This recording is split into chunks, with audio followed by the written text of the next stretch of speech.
হেডকোয়ার্টারে চিঠি ছাড়া সীমান্তে বিএসএফ বা বিজিবি কোনো ধরনের স্থাপনা নির্মাণ করতে পারবে না বলে সিদ্ধান্ত হয়েছে। বুধবার বিকেলে বিজিবি বিএসএফ অধিনায়ক পর্যায়ে পতাকা বৈঠকে এ সিদ্ধান্ত হয়েছে। বিষয়টি নিশ্চিত করেছেন ৫৯ বিজিবি ব্যাটালিয়নের অধিনায়ক লেফটেন্যান্ট কর্নেল গোলাম কিবরিয়া। চাঁপাইনবাবগঞ্জের শিবগঞ্জের চৌকা সীমান্তে দুদিন ধরে কাঁটাতারের বেড়া নির্মাণ করাকে কেন্দ্র করে বিজিবি ও বিএসএফ এর মধ্যে উত্তেজনার পর অনুষ্ঠিত পতাকা বৈঠকের আয়োজন করা হয়। পতাকা বৈঠকে বিএসএফ ও বিজিবির হেডকোয়ার্টার থেকে সিদ্ধান্ত না আসা পর্যন্ত কাঁটাতারের বেড়া নির্মাণ বন্ধ রাখার বিষয়টি বিএসএফকে জানানো হয়েছে বলে জানায় বিজিবি। ৫৯ বিজিবি ব্যাটালিয়নের অধিনায়ক লেফটেন্যান্ট কর্নেল গোলাম কিবরিয়া জানান, চৌকা সীমান্তে ১৭৭ এর ২S এলাকায় কাঁটাতারের বেড়া দেওয়ার জন্য মাটি খনন করছিল বিএসএফ। এ সময় বিজিবির পক্ষ থেকে বাধা দেওয়া হয়, এতে বেড়া নির্মাণ বন্ধ রাখে বিএসএফ।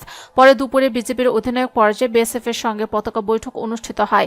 দুই পক্ষ আলোচনার মাধ্যমে বিএসএফ বা বিজিবির হেডকোয়ার্টারের চিঠি বা অনুমতি ছাড়া সীমান্তে কোনো ধরনের বেড়া কিংবা স্থাপনা নির্মাণ করতে পারবে না বলে সিদ্ধান্ত হয়। এর আগে গত সোমবার থেকে জেলার শিবগঞ্জ উপজেলার বিনোদপুর ইউনিয়নের চৌকা সীমান্ত ঘেঁষে কাঁটাতারের বেড়া নির্মাণে বাধা দেওয়াকে কেন্দ্র করে বিজিবি ও বিএসএফ এর মধ্যে ২ দিন ধরে উত্তেজনা বিরাজ করছে। এদিকে একই বিষয়ে বিকেলে ভারতের মহাদেবপুর সেক্টর কমান্ডার পর্যায়ের বৈঠক অনুষ্ঠিত হয়েছে।